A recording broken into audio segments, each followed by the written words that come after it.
To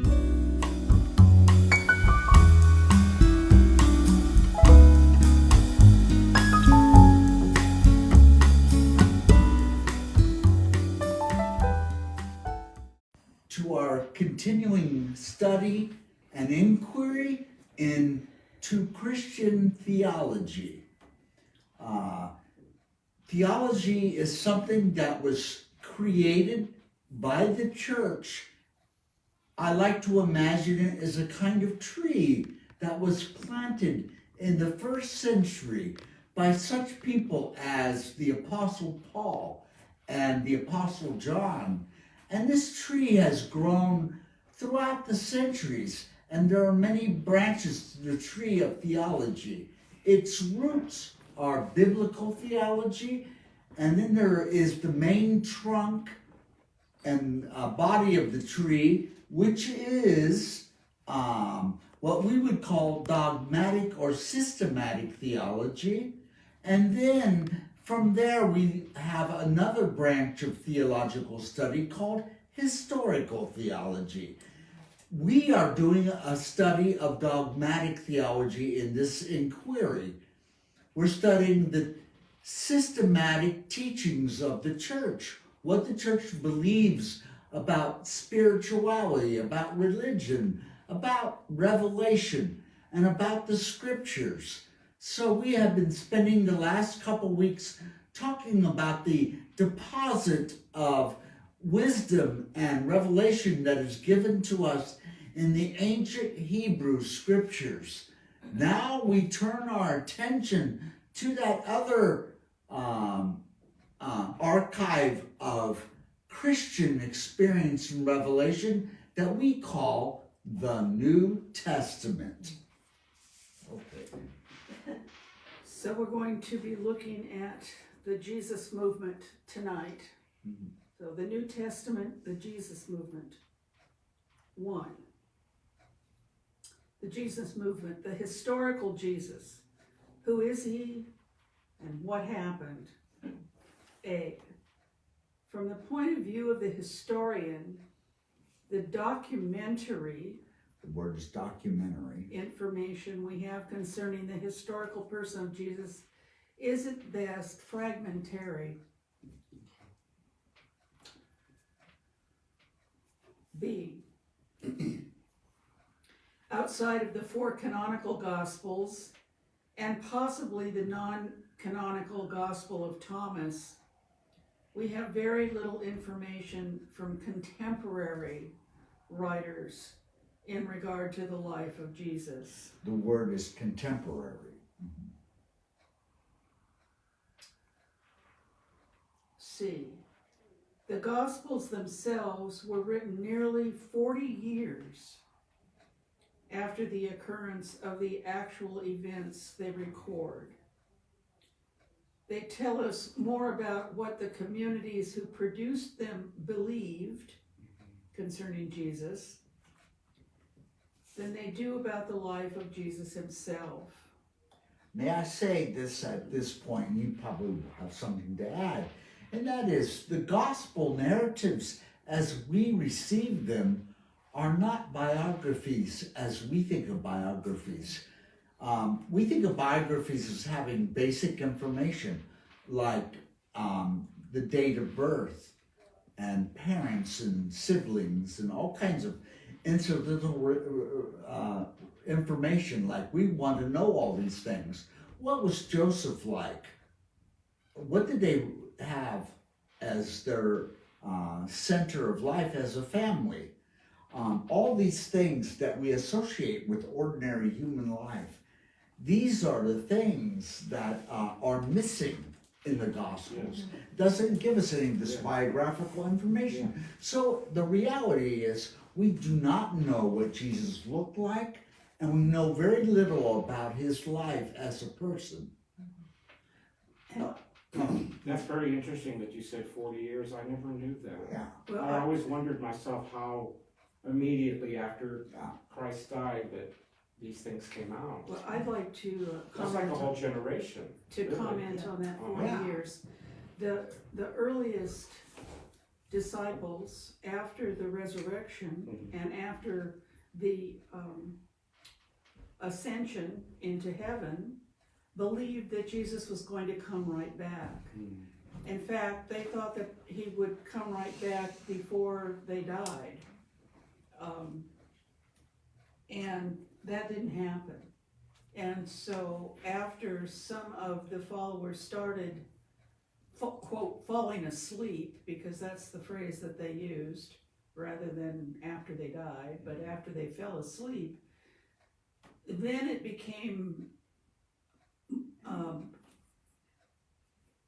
more important for them to start recording the narratives of Jesus' life and his parables and sayings and all of those kinds of things, because they didn't want to lose what they still had within the context of those who were still living. Okay, that makes sense. And if you start thinking about that, that starts to account for a 40-year period of time I understand. of the followers beginning to pass away. And But they lived during that. People were alive who knew Jesus 40 years later, and they kept telling the stories over and over again. And it was the second generation people who were beginning to start. Hey, we better write this down. Yeah. What do you think? We're going to save this because we're going to lose it. Yeah. And they also were using the what we call the Old Testament, the Hebrew Scriptures, in the beginnings of their liturgy and in their meetings when they would meet together, probably on Sunday mornings or on a Sunday evening, as the case might be. But I used to think of 40 years as so long. Yeah. And now that I'm older, I can wrap my head around it better to think back that, like, wow, I really need to write down everything that happened in those college years for the generations in the future or whatever. And so it doesn't, and then you would want to get together with other people to kind of compare your memories. Right. And when you have siblings, that helps. So I can see that more realistically now. And trying to put it together and trying to remember exactly how he said certain things,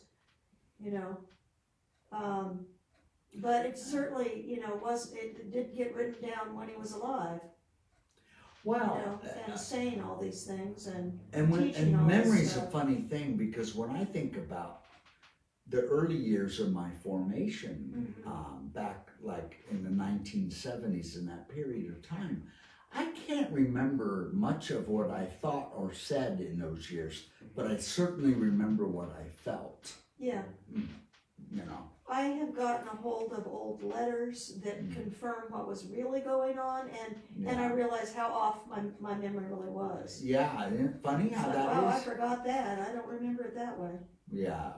So. But repetition is a good thing. If you keep repeating the same story Oh, over and over again, well, That chances are would it won't help. change. It won't change the core of it. You still get the main points across. One of the things I realized when I had after my stroke, and I had problems with my eyes, so I couldn't read text, and I was wanting to celebrate Mass, but I was able to do it, and my brain had retained it. I had done it so many times. Once I got started, I just go right through it.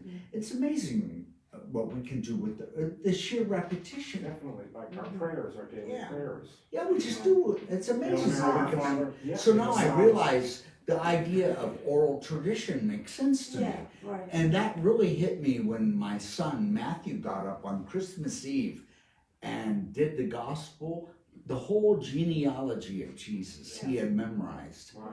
Talk about oral tradition. Right. Now you can see how it would work.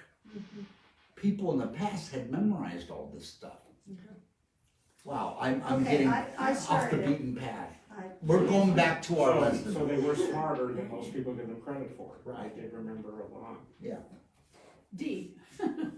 From the available sources on the life of Jesus, most historians are fairly certain of the following as probable in regard to the life of Jesus. 1. Jesus was a Palestinian Jew, born towards the end of the reign of King Herod the Great, while Caesar Augustus was emperor of Rome. 2, that Jesus spoke Aramaic, and like most male Jews of his time, was able to read Hebrew and was familiar with the Hebrew scriptures.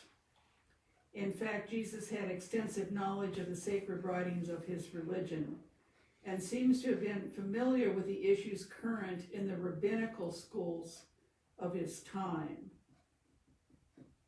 Can I make a passing comment? It's also a pretty good guess that he had some Greek also, Okay. because we tend to think of Galilee as this backwater place, but it really wasn't. It was Very cosmopolitan. a very cosmopolitan Hodgepodge of different cultures. different Yeah. cultures and trade routes going through and so forth. 3, that Jesus was from Nazareth of Galilee and that he worked as a carpenter by trade. 4, that Jesus was an observant Jew. Observant, yeah. That is, that he devoutly practiced the religion of his people. And sometimes we forget that, Yeah, but it's important. yeah.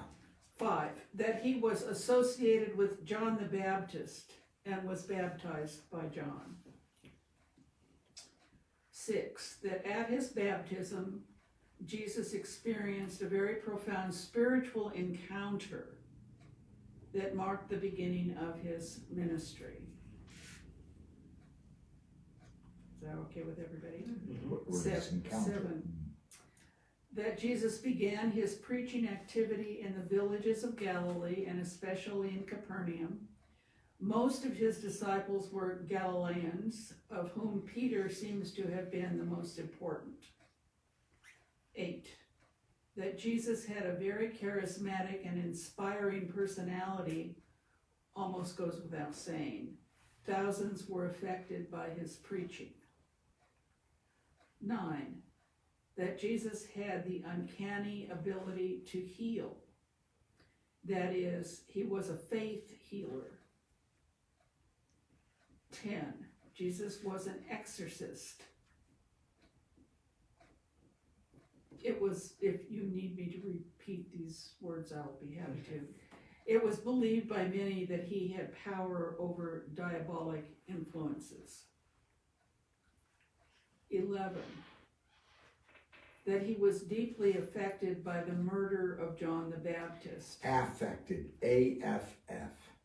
A-F-F-E-C-T-E-D, affected. He was deeply affected.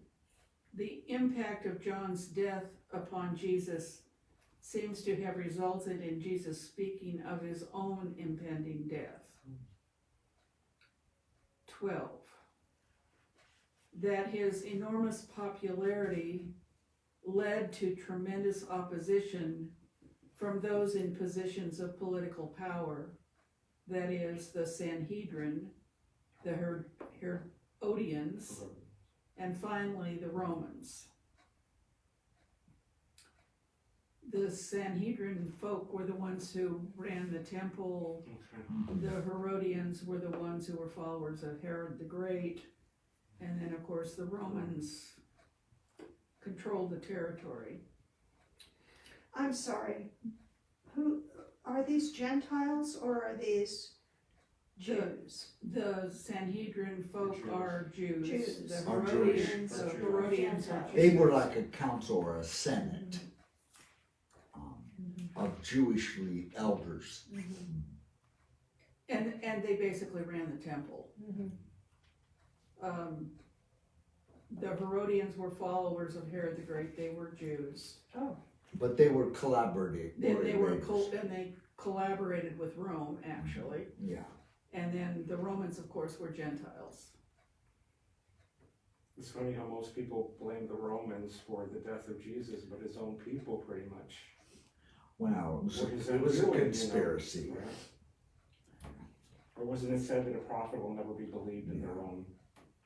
So we have to, town grown. we as Catholics have to be very careful that we don't blame the Jews for the death of Christ or sound like we do, because it can lead to That makes sense. anti-Semitism. I didn't mean to say that. Oh, I was saying understand. historically, you know. Yeah, All the Yeah. big bad Well- Romans, you know. well- even It was- Pilate said, "What should I do?" And it was You know, the Jewish hierarchy. with Barabbas, and you know, Yeah, he gave them an out, and they didn't. they didn't go They didn't for it. go for it.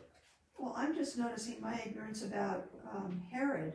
I always thought of King Herod, but I never made the connection that he was Jewish. Yeah, Yeah, that's Or- true. I just thought of him as being part of the political machine, yeah. and I connected him with Rome, but he wasn't. He was He was serving Rome, I suppose, but Right. he was Jewish. He cooperated with them, but he considered himself the king of the Jews. So when people started calling Jesus the king of the Oh, Jews, So that's a new connection, okay. Yeah, I didn't know that. Yeah. Wow.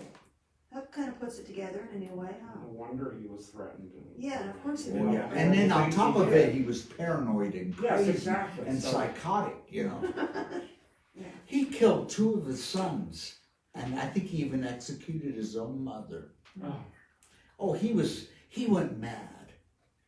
They think that he had That's why I syphilis and it associate- ate away his brain. yeah, that's Well, what they and, say. and also, the Jews really didn't have a death penalty that they could impose on Jesus, so, not only did we have the Jews who kept saying, well, Herod is our king, we also had Romans who were saying, there is no king but Caesar, you know, so Mhm.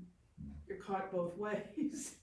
If you've got folks who are claiming that Jesus is our king, our Messiah. Because I remember growing up asking my mom, finding out about Jesus being a Jew, then I said, well, why aren't we Jewish, Mom? Yeah. I remember saying, was Jesus a Catholic? Well, no. Oh. Like, well, then, why aren't we Jewish, Yeah, you know? Yeah. I know it's kind of I surprising. know, right. Where they teach you that in school. Well, we could have been, Yeah. you know, if things had gone a little bit differently. 13, okay? So number 13. Yeah, that he entered Jerusalem during the celebration of Passover at the peak of his popularity, confronted his opponents, the religious leaders, Caiaphas, and even preached in the temple. 14, that he was conspired against by his enemies, betrayed by a close disciple, Judas Iscariot. We could talk about that for a while. Arrested, tried, and then executed by the Roman authorities, Pontius Pilate, outside the walls of Jerusalem. The Church of the Holy Sepulchre is built over that site. And thousands of Jews had been crucified on the outskirts of Jerusalem by the Romans, so the execution and the crucifixions were happening outside of the gates, So it was a continuous thing. and it was a Wow. continuous It thing. was state terrorism. Yeah, That's what it pretty was. much, yeah. Because it would be on the main boulevards as you were walking into the city through the main gate. And you would see all these crucified victims decomposing on crosses. Oh, it's just awful. So even minor infractions. Or whatever the Romans weren't completely arbitrary. Okay. There had to be an idea Right. that these were lawbreakers. Were there given any type of trial or anything like that? Yeah, usually. Not that they were necessarily fair, Oh, but yeah. Okay? Yeah. Page 3, number 15. Finally, that many of his followers subsequent to his death had experienced what they believed and described as an encounter with the resurrected Jesus. E.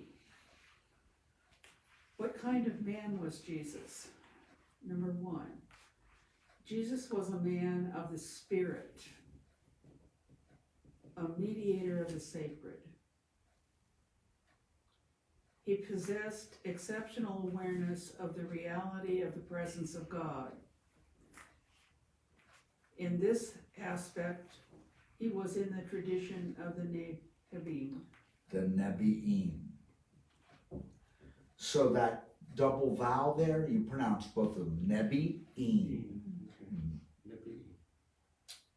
Double I there in Yeah. that word. Yeah, the double I, yeah.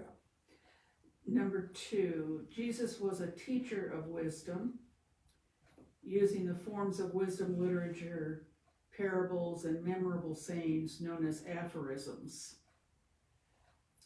Little short, pithy sayings, you know. In this way, his followers in the tradition of the wisdom writers that strongly influenced rabbinical Judaism.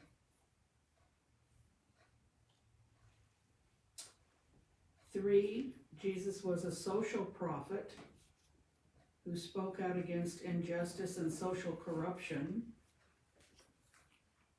In this way, he followed in the tradition of the Nevi'im. The Nevi'im, yeah. 4, Jesus was a movement founder in that he created a renewal movement that was carried on by those who identified themselves as his followers.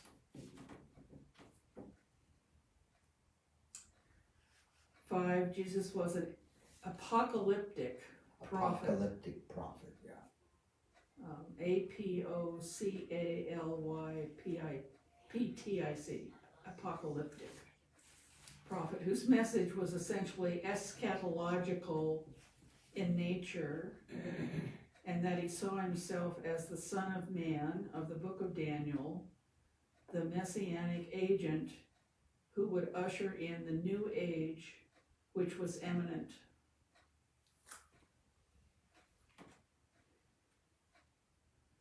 Is that all right with everybody? Mm-hmm. As you're reading all this, I'm thinking about how, and this all happened in the span of about 3 years. Yes, all of It's it. just so huge. It's like, how Yeah. did that happen in 3 years? Right.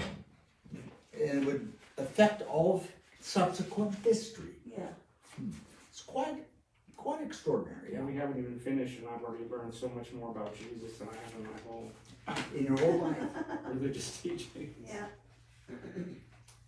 I think it's I want to have this illustrated and put in Oh, comic book yeah. form. You get the kids. You get the kids, Yeah. definitely. Well, like Jesus, he was able to simplify. Mhm. Where you said he was, he had a tremendous personality. Oh, yeah. You know, he just cut to the quick when he you know, he went past all the. Like somebody be testing him and he could think on his feet. Exactly.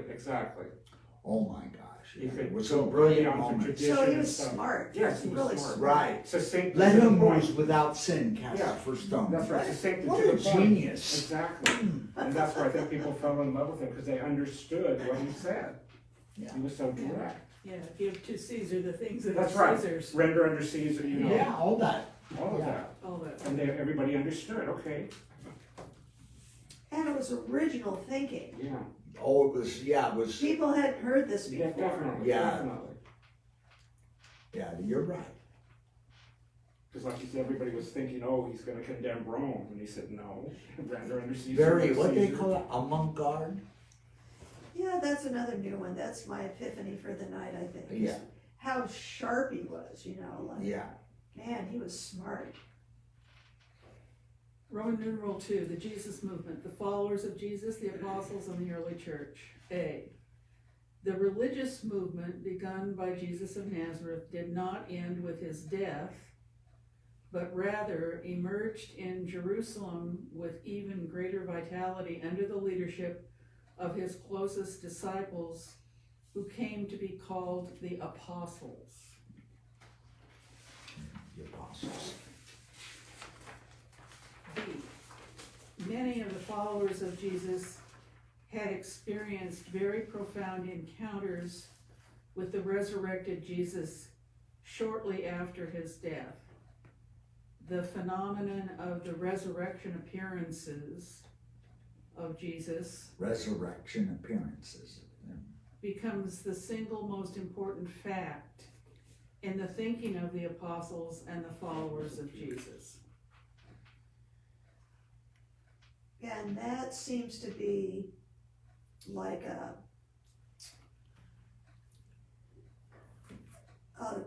line where you either believe that those appearances happened or you don't. And if you don't, then you're not going to be, then you're not going to go along with the whole Christian movement. Well, from my point of view, that's one of the reasons that the notion of being a witness is so important, Yeah. because being called as a witness to one of the resurrection appearances is not the same thing as being an objective observer of some event that occurs that presumably everybody could be witness to. Because some people experienced the resurrected Christ, and some people apparently didn't.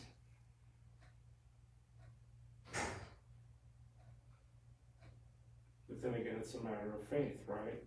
Didn't he say, blessed are those who haven't seen yet believe, and that's almost all of us.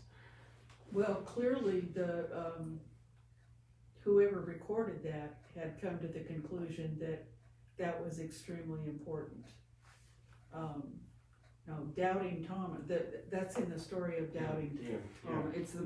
Actually, it's the punchline of the story about Doubting Thomas, that Thomas wouldn't believe until he'd actually touched the hands and touched the side and so forth. And at the end of that story, and so finally Jesus comes into the room and says, okay, Thomas, here are my hands, here's my side, touch me. And he does.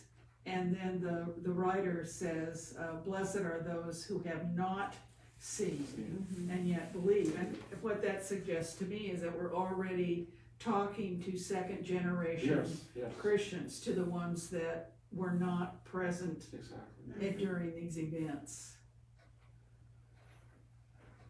Okay, is that okay for everybody? Yeah, and the thing is that if it were not for the resurrection appearances, he could easily be considered just another prophet. Prophet, yes. But see, that's the defining thing, that there's something more going on here than just another prophet. Oh, there's miracles, there's a big following, there's wisdom. Well, and there were other people during this period of Jewish history that were manifesting the ability to heal people. Right. And couldn't the apostles themselves be able to do that, and even some miracles, right? That they were able to. But what we've said before about conquering death, that is all, that seems to be the defining factor. You're right, Sharon. No one else was able to accept him. No one. Okay, C, we ready for C? Yep. The apostles proclaimed a message based upon their experiences with Jesus of Nazareth. This proclamation is called the Kerygma. The apostolic Kerygma followed a very definitive formula. Can you spell that word? Kerygma? Kerygma. Okay.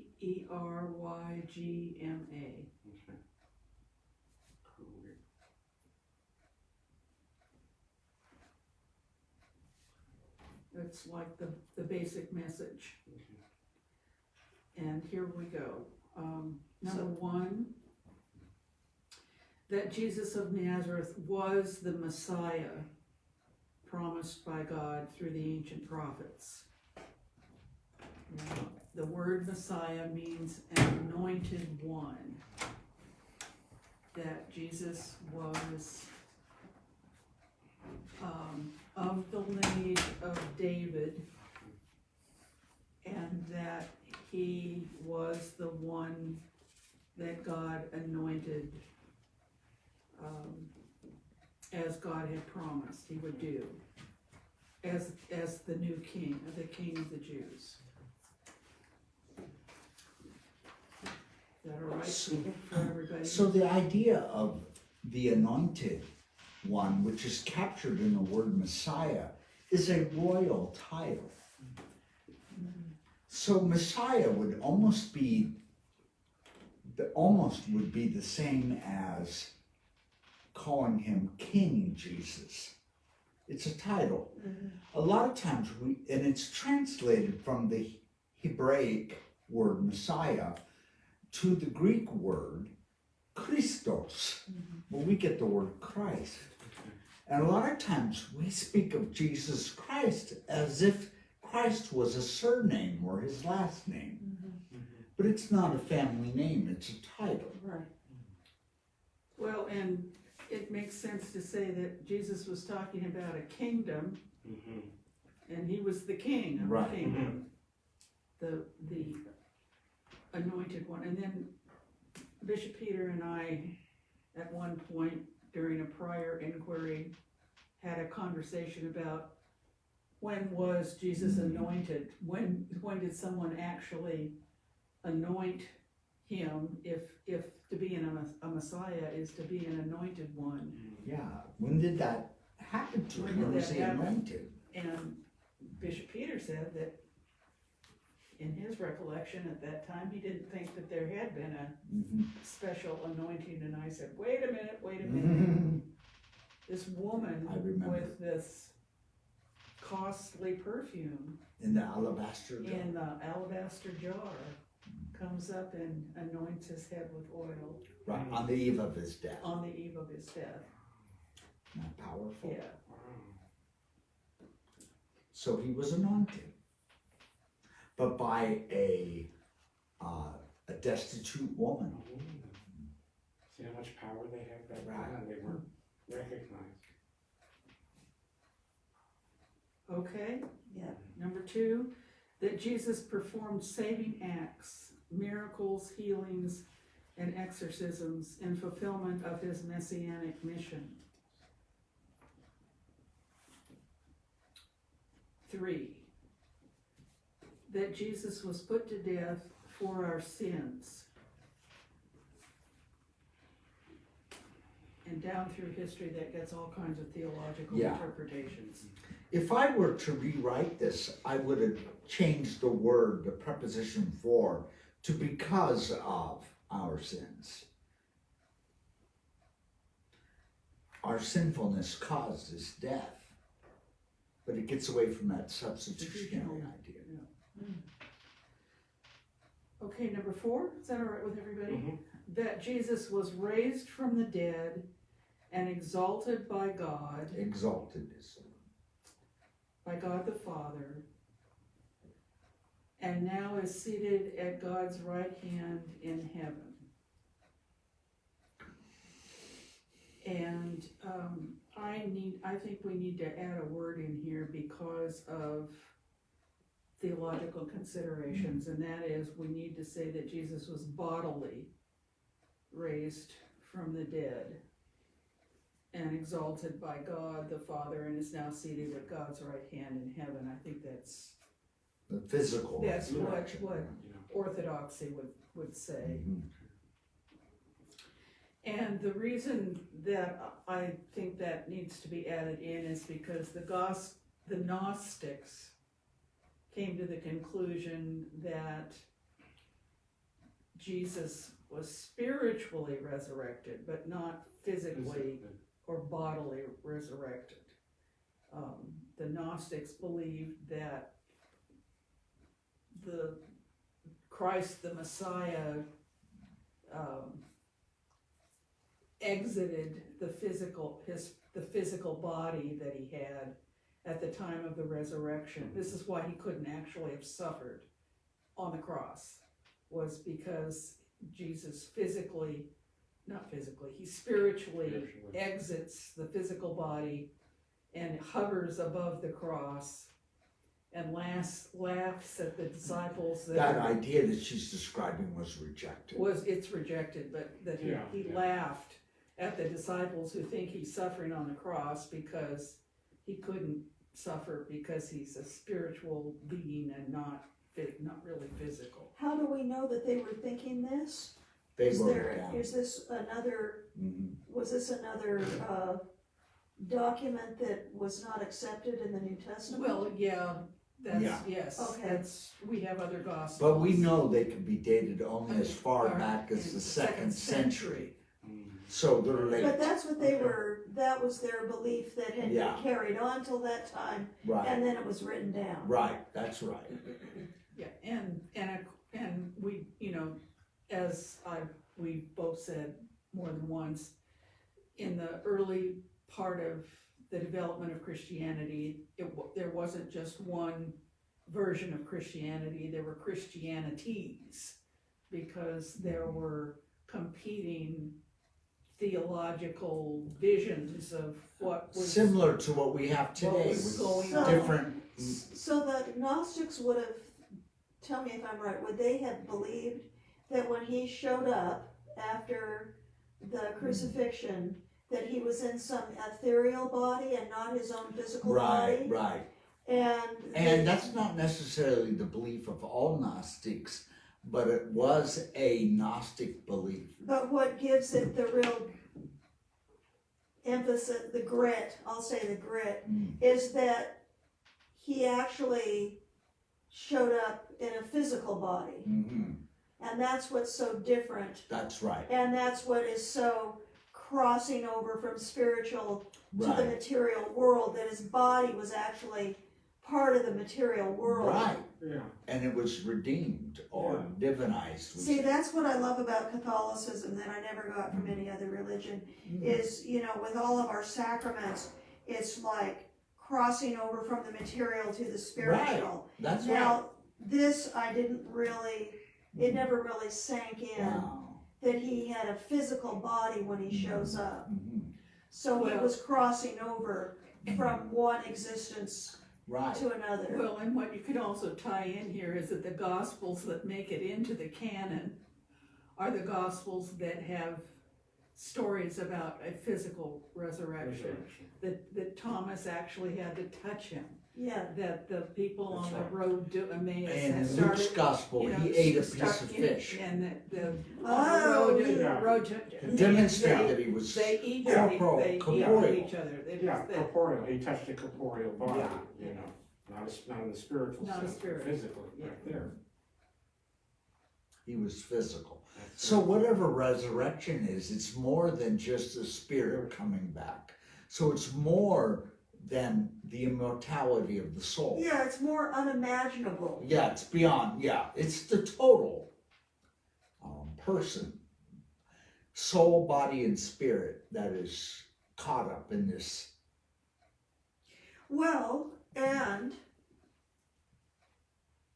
because he shows up in a physical presence, then it makes a stronger connection that we're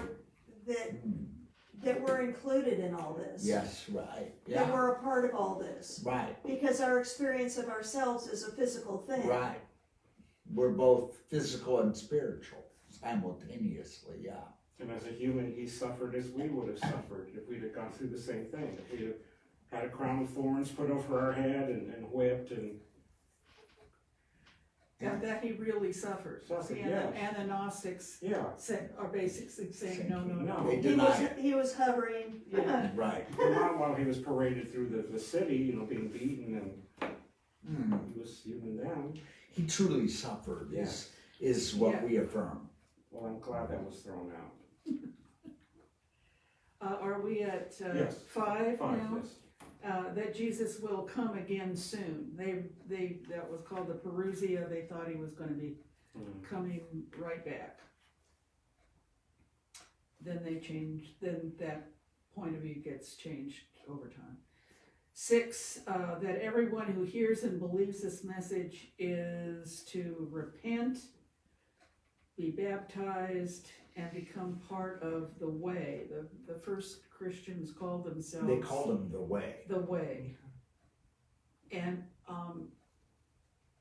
Gary, I think that might answer your question about, are you gonna call yourself a Christian? Are you gonna call yourself a Catholic? Well, why don't you just choose to call yourself a follower of the way Yes, that makes sense. and get into a conversation with folks about That makes perfect. Well, this is based Yeah. on that Jesus made the statement, I am the way and the truth and the life. And so the Jesus movement was called the way for some time. And they're borrowing from the Jewish tradition because first century Jews would say the Torah is the way, the truth, and the life. So when Jesus was asserting that he was the way, the truth, and the life, he was actually asserting authority over Torah.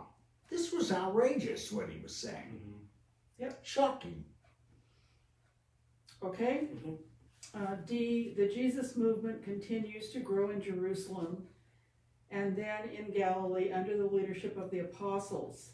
The most prominent of these apostles are Peter and James, who is called the Lord's brother. E, the Jesus movement at first is a religious movement within Judaism. That is, it is essentially a sect within Judaism. The followers of Jesus at this time were observant Jews, following all of the traditions and practice of their ancestral religion.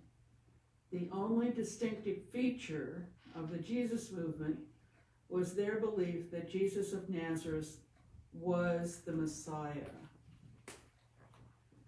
So I want to make a comment here that at the very beginning, after the resurrection, and as the people who were disciples are beginning to be called apostles, we've got these folks who are Jews who are calling themselves the followers of the way, and they believe that Jesus is the Messiah.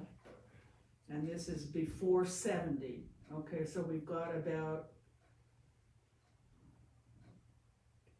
almost 40 years between, 35-ish years between the death of Jesus and the resurrection and the destruction of the temple in 70.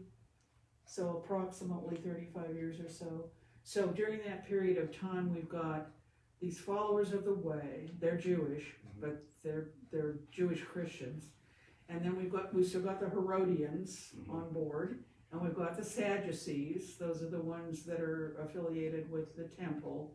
And then we've got the Pharisees, who have started these synagogues out in the surrounding areas.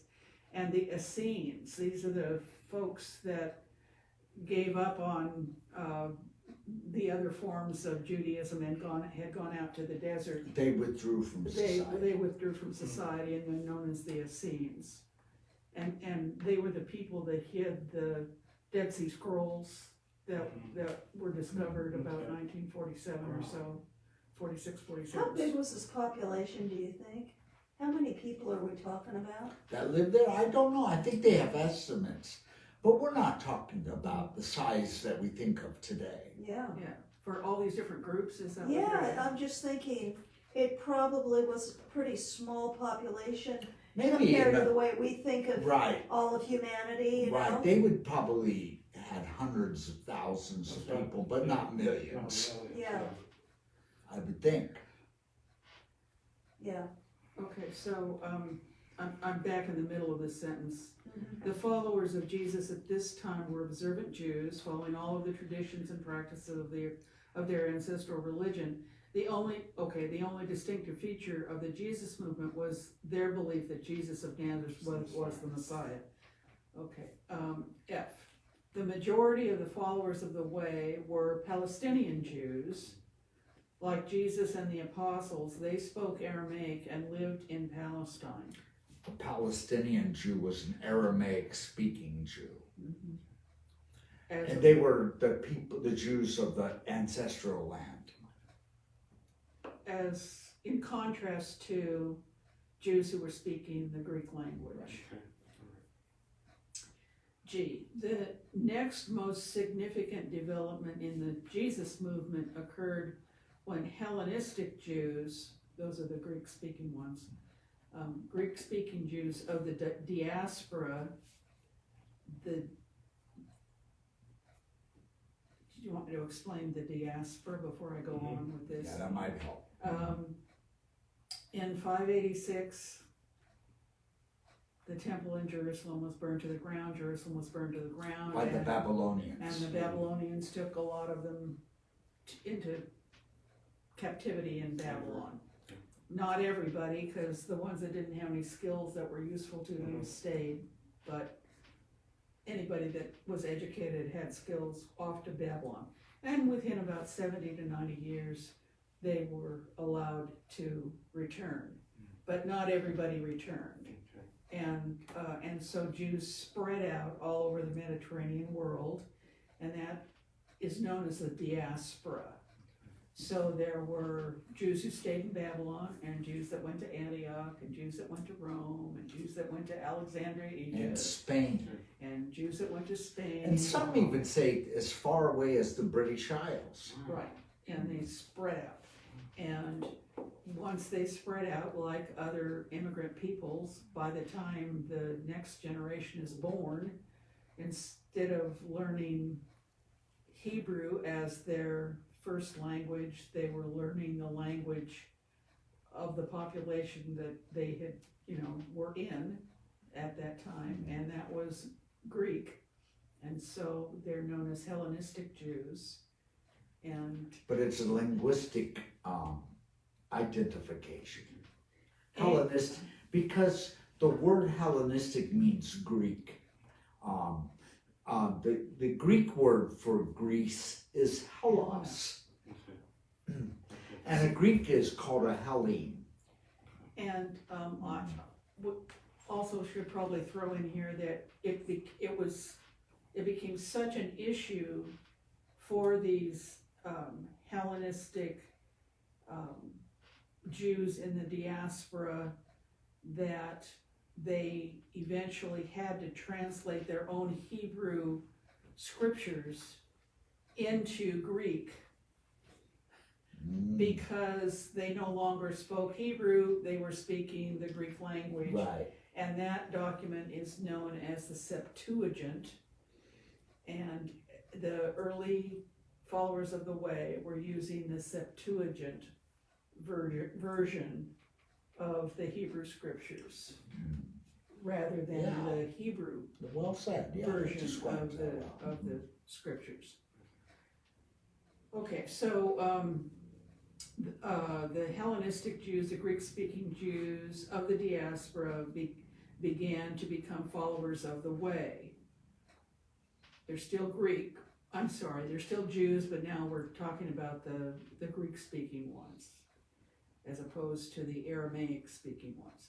Prominent leaders in the Jesus movement among the Hellenistic Jews were Stephen and Philip. Is that all right with everybody? H. A persecution of the Hellenistic Jewish followers of the way began in Jerusalem after a bitter confrontation between the Sanhedrin and Stephen, which led to this martyrdom of Stephen. He was stoned to death. He was stoned. He was the first And Christian he's to be murdered after Jesus. He's the first martyr, the first martyr of the church. At this time, Saul of Tarsus, who was employed by the Sanhedrin, became the bitterest opponent of the Jesus movement. And Saul watched this. He watched Stephen being stoned to death. Right. He held their cloaks while they did it. It's like he opened the door and held it open for them to do it. As the But he wasn't directly involved. He was a man of great small stature, we think. Through the missionary efforts of the Hellenistic Jewish followers of the way, the Jesus movement spreads to Samaria, Damascus, and most importantly to Antioch of Syria. Antioch of Syria. And Antioch is where they're going to be called Christians for the first time. I don't know if you got that in here, but I don't know if I do. that's where that I'm happened. glad you added that. J, in his effort to suppress the Jesus movement, Saul of Tarsus encounters the resurrected Jesus on the road to Damascus. This profound spiritual experience led to Saul's conversion to the way. He hears a voice say to him, Saul, Saul, why are you persecuting me? And he's blinded for about 3 days. Okay, Saul of Tarsus was uniquely qualified to provide a theological rationale to Theological is the word, yeah. theological rationale to the early proclamation or charisma of the early church. Saul would quickly become an important proponent and leader of the Jesus movement. Saul later would become better known as the Apostle Paul.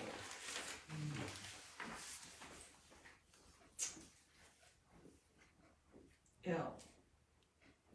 Approximately 10 years after the death and resurrection of Jesus of Nazareth, the Jesus movement begins to spread for the first time to non-Jewish Gentile people. The conversion of Cornelius, a Roman and an Italian, to the way through the preaching of Peter opened the door for future Gentile conversions. Paul the Apostle becomes the most prominent missionary to the Gentiles. By the close of the first century, the majority of the followers of the way are now called Christians, who are now called Christians, are Gentiles. So that's happening really pretty fast, within about 65 years or so. Mm-hmm. Wow. Wow. 4, the Jesus movement. The Christianization of the Hellenistic world, the Hellenization of Christianity. By the close of the first century, the Jesus movement had grown from a local Palestinian religious movement inspired by Jesus of Nazareth to become an international phenomenon that was quickly spreading throughout the Roman Empire and beyond. In the first century, the Jesus movement can be divided into 3 distinct periods. 1, the apostolic period. Is that okay with everybody? The apostolic period. From the death of Jesus to the passing of the last apostles, approximately running from 30 to 65. Death of Jesus around 30. Death of the last apostles maybe around 65. Maybe a little longer with John. Yeah. Yeah, he always sticks He out. always sticks out. 2, the sub-apostolic period. That's the second generation, from around 66 to 95. Because you've got Clement in there. Yeah, Clement would probably be that sub-apostolic Sub, period, as Timothy and Titus and Onesimus and Philemon and some of the other younger ones. Okay, second generation. And 3, the post-apostolic period from 95 to 120. That would be like Ignatius of Antioch and Papias and some of those. Yeah. The chief centers of the Christian movement by the end of the first century were, number 1 was Jerusalem, which is obviously in Palestine. 2, Antioch of Syria. 3 Alexandria of Egypt, Ephesus of Asia Minor, and Rome.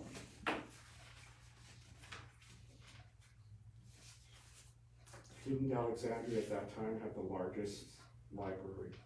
Well, yes, Yes, it and it had did. a- That burned down, you know, Yeah. and destroyed I all know, that. I know. And Oh, they, what was lost is unimaginable. and, they also had a very large, community of Jews in Alexandria. So when, And a school Did of it higher burn learning. down before Jesus? Oh, No, I think it was no, after. it was Do after. you think any of his teachings or writings actually got into the? Could have been, who knows? But what a loss, what a I loss. know. That would have been something to have. Wow. But when we think of I wanna add in,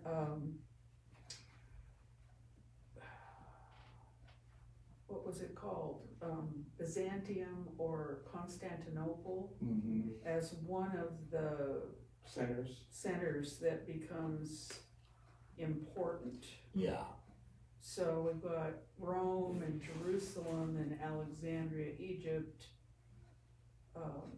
Antioch probably, and I'd put Byzantium in there, wouldn't you? Well, Byzantium really didn't come into prominence until the early 4th century. Okay, And the dignity of Ephesus was passed on to Constantinople. okay, that would, So this is That would make happening sense. within 100 years, they're all spread out. Yeah.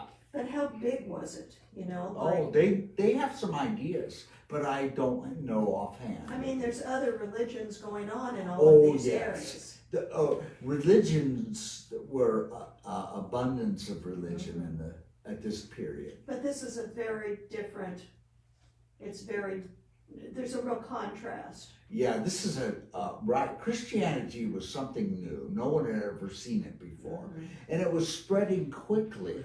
but one of the things that I think we all have to keep in mind though is that there are these Jewish populations in all of these centers. Mm-hmm. And when the Christian missionaries went out, like Paul, where'd they go first? They go to a synagogue in one of these, centers to where the Jewish population was in these cities, and then they'd get tossed out because they were declaring that Jesus was the Messiah, and the Jewish folks were saying, no. And so they'd set up shop down the street. I mean, we've got several historical, archaeological examples of places where here's the synagogue And then there's and here's smaller. here's this little church, that was set up, and then they mimicked the structure of the Jewish liturgy with what we call the liturgy of the word. Yeah, liturgy of the word is So- Was it synagogue. easier for them to convert Jews, the Orthodox Jews, or was it easier for them to convert the pagans? Well, Well, it turned out the pagans became quite a mission.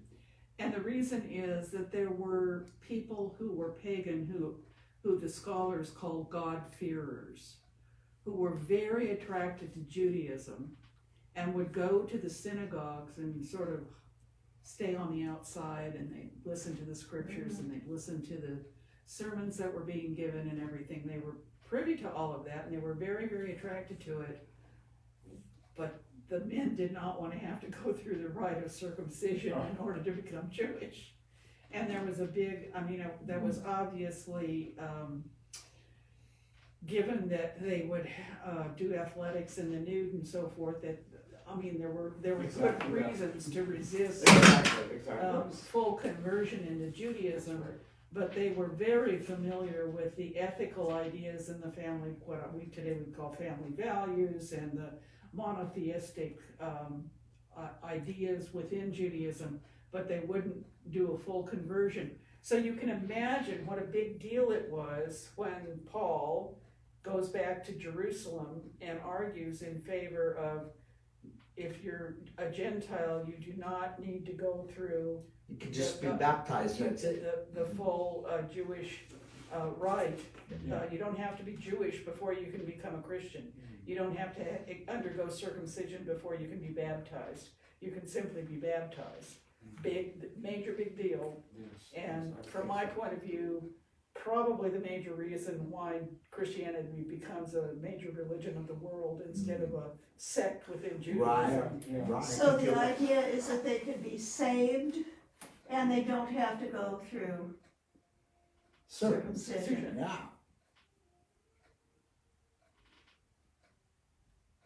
That's a good selling point. Well, It was yeah. a very good selling point at the time. Yeah, we wouldn't grow our church through a program of circumcision. But you tell them you don't need that, and that'll be fine. Yeah. Paul knew how to start a church. Yeah. But very good. Well, We got through we're the whole gonna, thing. next week, we're going to continue in the New Testament, and we're gonna take a look at the Apostle Paul and his enormous contribution that he has made to the growth and development of the religion of Jesus called Christianity. Would you bless us? Yes. Peace be with you. And Also with you. May Almighty God bless you, the Father, the Son, and the Holy Spirit. Amen. Okay. This is my favorite class so far.